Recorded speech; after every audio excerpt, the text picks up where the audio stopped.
এসে গেছো, তুমি এসে গেছো। আমি জানতাম তুমি আসবে। আমি তোমার অপেক্ষাতেই ছিলাম। দেখো দেখো সবাই, আমার বর এসে গেছে। কি হলো, তোমরা উলু দেওয়া থামালে কেন? উলু দাও, শাঁখ বাজাও, জামাইকে বরণ করো। আমি আজ খুব খুশি গো। আমার বর, ঘর সব আছে আমার কাছে। মোচ্ছা পাবে বাড়িতে, ফুর্তির ফোয়ারা উঠবে। শোনো না, আজকে তো বাড়িতে শুধু তুমি আর আমি, আমাদের মাঝখানে তো কেউ নেই। আজকে তুমি আর আমি এক ঘরে থাকবো, কেমন? বনি দিদিকে তবেই না পুরোপুরি হারাতে পারবো।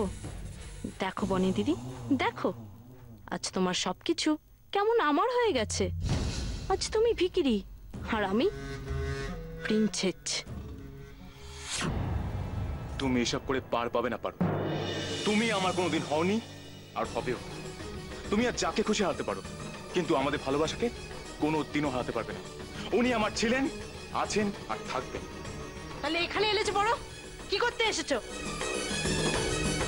আমার দরকারি কিছু কাজ আছে, সেটা নিয়ে আমি চলে যাব। এই, তুমি এই বাড়ির কোনো কিছুতে হাত দিতে পারবে না। এই বাড়ির সবকিছু না এখন আমার, শুধু আমার।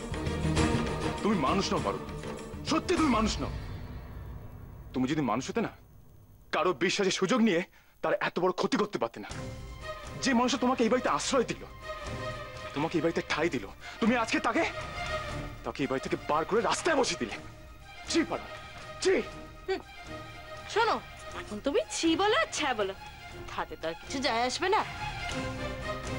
পারুলের যে কি ক্ষমতা সেটা এবার দেখলে তো। আজ তোমার জন্য ওনার বাবার এত বড় শরীর খারাপ। উনি আজকে নার্সিংহোমে ভর্তি। তুমি যদি ভেবে থাকো আমরা এতে হার মেনে যাব, তুমি খুব ভুল ভাবছো। এইভাবে তুমি আমাদের সম্পর্কে ফাটল ধরাতে পারবে না পারো, কিছুতেই না। ওনার বাবার চিকিৎসা হবে আর তার টাকা জোগাড় করবো আমি, এই শেখর ব্যানার্জি।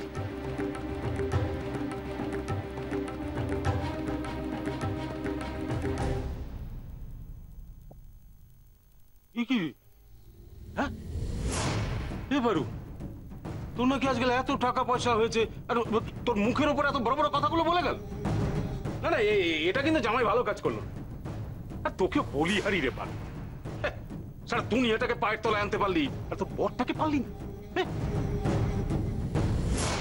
কি হয়েছে? শোনো, কি তুমি আবার ধুনো দিচ্ছ কেন? দেখছো তো ওদের ভিতরে কোনো মিলমিশ নেই। আর জামাই তো বলেই দিল যে সে অন্য মেয়ের সঙ্গে থাকবে। তুমি না সব ব্যাপারে কথা বলো। আমি জানতাম এটাই হবে। ভালো চাস তো জামাইকে বোঝা। নিজের বরের কাছে মাথা নত করতে তোর লজ্জা কিসের পারুল? একটু না হয় মাথা নিচু করলি, তাতে ক্ষতিটা কি বলতো? ক্ষতি আছে মা, ক্ষতি আছে। এই পারুল অনেক কষ্ট করে এই জায়গাটায় এসছে। এত সহজে হেরে গিয়ে তো আমি মাথা নিচু করবো না। আমিও দেখবো আমার বর কি করে ওই বনির কাছে ফেরত যায়। ওকে আমি এই বাড়ির বাইরে এক পাও রাখতে দেব না, কিছুতেই না।